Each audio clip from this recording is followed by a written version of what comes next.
Hey guys, welcome to Need to Make It. I'm Mike. So if you own a K1 Max or a K1, you've probably had some trouble getting a good first layer. They may look something like this, or maybe something like this. So I'd like to show you what I think the main cause of this not so great first layer is, and what exactly we can do to get better results with this printer and with our smaller K1 as well. So stick around.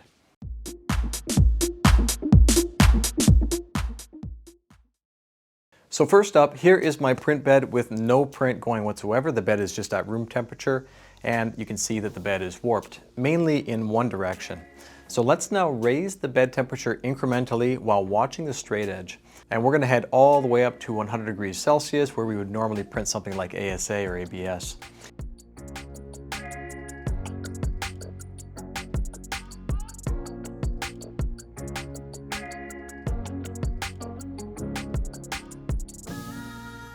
And now we can start to see what is happening and what we need to be able to compensate for before a print. So at room temperature, this is what the bed warp looks like. And then here is the mesh at 50 degrees Celsius. At 60, this is what the bed warp looks like. At 80 degrees Celsius, this is what it looks like. And at 100 degrees Celsius, this is the result. Now it's not quite that simple. It does seem like there is a few minute period where the bed shape continues to change after it reaches the desired temperature. Whether that's because we have several dissimilar materials involved, or that the temperature of each of the materials is being held and that they are now consistent throughout and that they can settle into a final shape, or maybe a combination of both. And that means that the probing sequence will not be completely accurate, and the bed should be preheated first, and then we can let it to settle for a few minutes, and then the calibration can be done. I don't know about you, but I don't think it's unusual to run the bed mesh calibration once and then just try and reuse it over and over again for our prints. The calibration process through the printer's touchscreen, though, will heat the bed to 50 degrees Celsius by default, and then it's going to probe the entire surface. And that may be okay for some PLA prints, which normally have about 60 degrees Celsius bed temperature. But for PETG, ABS, or other high temperature materials, the bed will change shape too much to be able to get a good first layer. So let's see if we can improve the results of the calibration process a little bit first. So we're going to start with the 50 degrees Celsius quick mesh, which is from the touchscreen on the printer itself. So let's see what that mesh looks like with all of those default settings. So we have quite a bit of a dip towards the center, and again, it is mainly only in one direction. And now we can run a print to fill the entire bed. And in this case, there is no place for a purge. So with my setup, it extrudes a blob in the middle, and I just need to remove that before it gets too far. So this may work fine for PLA, but I'm running PETG, and the bed temperatures are normally somewhere around 80 degrees Celsius. And that valley that we were seeing in the middle is going to shrink, and the bed is going to be a little bit flatter. So we should expect to see some problem areas. There are a few big blobs, and I have to give it a little bit of a pass on the blobs because PETG does like to do this when we have a bit of over extrusion. So here is the final result. It's not completely terrible, but there are quite a few areas that didn't fuse. And the opposite is also true in the areas that were extruded too close to the build plate, and we have these squished layers. So now we're going to switch it up a little bit, and if you have access to your configuration file, you can change the default calibration temperature from 50 degrees Celsius to 80 degrees Celsius.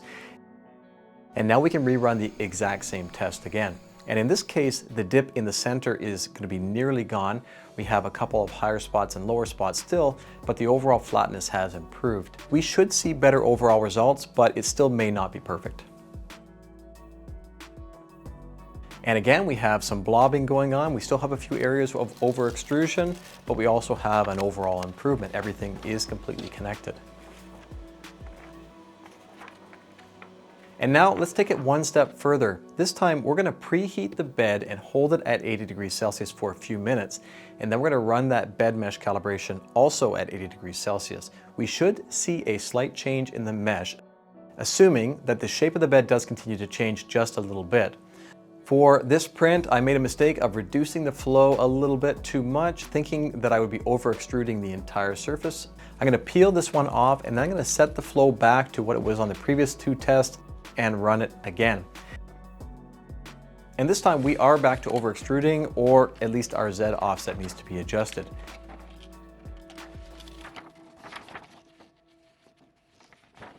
So I have adjusted the flow down by 1%, and we are able to get this as the final result. It is not quite perfection, but it's respectable and certainly a big improvement from where we started. So I had some trouble leaving it as it was. I thought I could do a little bit better. And sure enough, I was able to get just a little bit better result. I have pretty close to 99% as far as the quality of that first layer goes, maybe even a little bit better. There's a tiny bit of a low area in here. So I was able to get to this point by not just preheating for 4 minutes, but by preheating for 10 minutes. And by doing that, it seems to have settled in a little bit better to its final shape. It then did the probing sequence, and then I was able to get this kind of result. And one more note about this, I was able to adjust the flow down by another 0.5% so that I didn't get any over extrusion, which makes sure that I don't have those big blobs appearing all over my print. And I think the results speak for themselves. It's pretty good for this printer and the warpage that we were dealing with.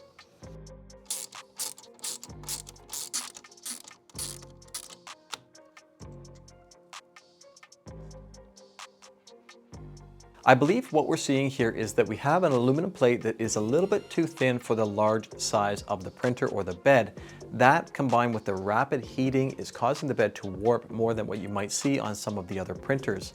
Now, if we change the printing parameter's default bed temperature to something that's closer to what we use on a regular basis and just use that mesh, and it's also better to make sure the bed temperature is held so that the bed stops changing shape as well.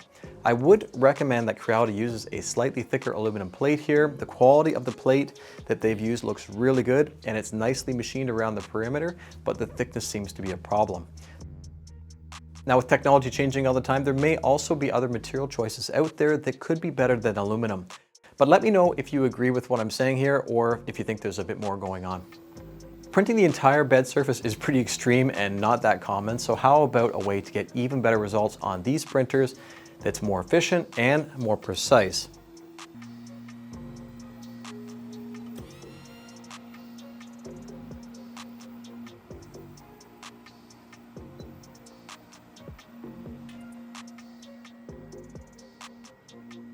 So if you've routed your printer already, you'll be able to implement the next option, which I think is superior.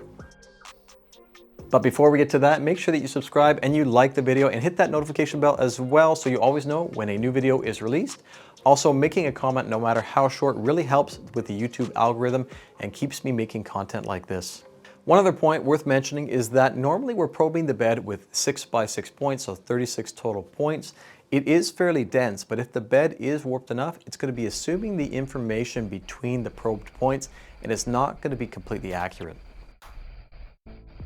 If you haven't routed your printer yet, I'm going to be leaving a link in the description below showing how to do this. And if you have any trouble, you can always leave a comment down there below and I will help you to get through it. Routing is essentially unlocking your printer so that we can install onto it.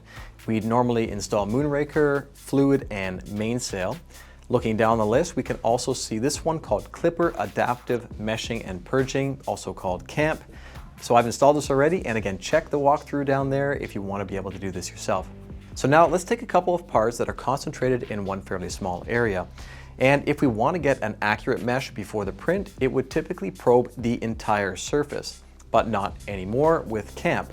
Instead, what it's going to be doing is using the information about the part size from the slicer.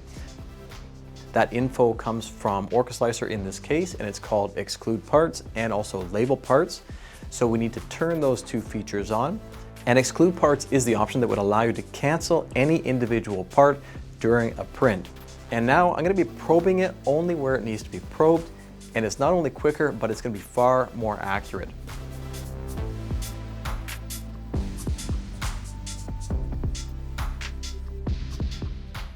The mesh tends to look really bad, but if we look at the variation that we're seeing, it is very small, and the probe points are going to be more dense, which is going to give us a better first layer as well. It is still important to make sure that the bed doesn't change shape like we saw earlier, so I would recommend preheating the bed as well, or if you can program, have it reach the temperature and then pause before probing.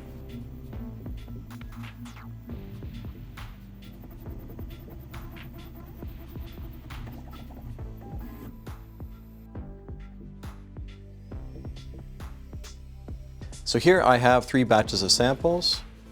I have one that was using camp, I have one that was using the entire probed bed surface, and then another one using the entire probed bed surface. So this is the camp setup. This has very consistent results. The slot dimension in the middle, the overall dimensions of the outside of the parts, and the looks and the completeness of the first layer and the next layer on top. They all look really good. I would say this has just a tiny amount of over extrusion, but it's not much at all. So next up, we have the one using the probed bed surface in advance. So I used the saved probed bed surface, and that was probed using the touchscreen on the printer. So I have very inconsistent results here. I have this kind of wafering effect, so they're incomplete prints. The opening is too large. Each print looks different from the other. And I have one that's actually a perfect example of what to look out for. This one's probably the best example. The first layer was nearly complete. It's pretty good. But obviously the bed shape changed a little bit because the next layer that went on top of it was not complete at all. And you can see the diameters actually changed a little bit as well. But these were all printed at the same time, and the results from each of these are a little bit different. So obviously the bed shape was changing during the print. And the last set that I have here is my attempt at adjusting the flow a little bit, and that did not work out because, again, each print is a little bit different, but it's just far too over extruded. The first layer was way too squished. So before I end this video, I thought I would set up one last test, and this time with the dial indicator, we can actually get a measurement. I don't know why I didn't think of this earlier. So right now I have the inch dial indicator set up. For every full revolution, we have 100,000ths of an inch. And again, I'm going to heat this up. This is at room temperature right now. I'm going to heat it up to 100 degrees Celsius, but this time I'm going to let it steep for about 10 minutes and see what kind of measurements we get.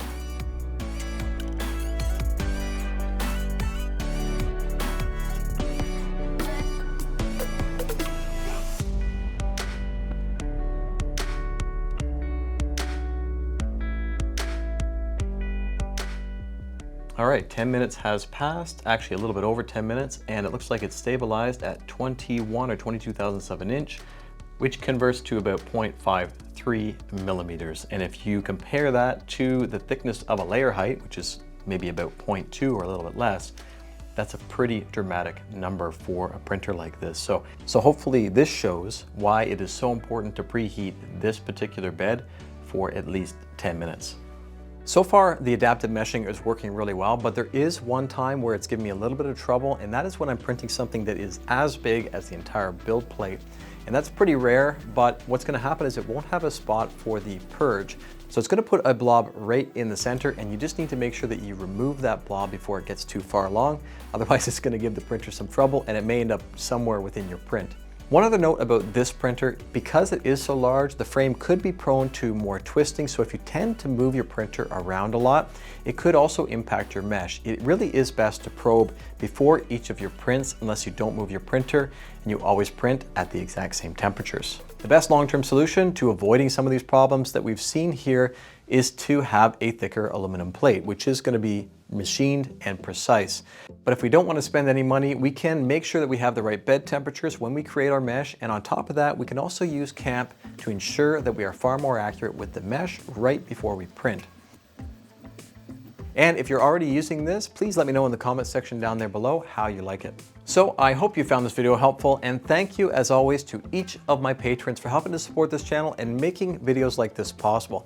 And if you want to help to support this channel as well, I have left a link in the description below, and you can also consider joining us on our very own Discord server where we discuss everything 3D printing related. Take care everybody, and we will see you on the next one.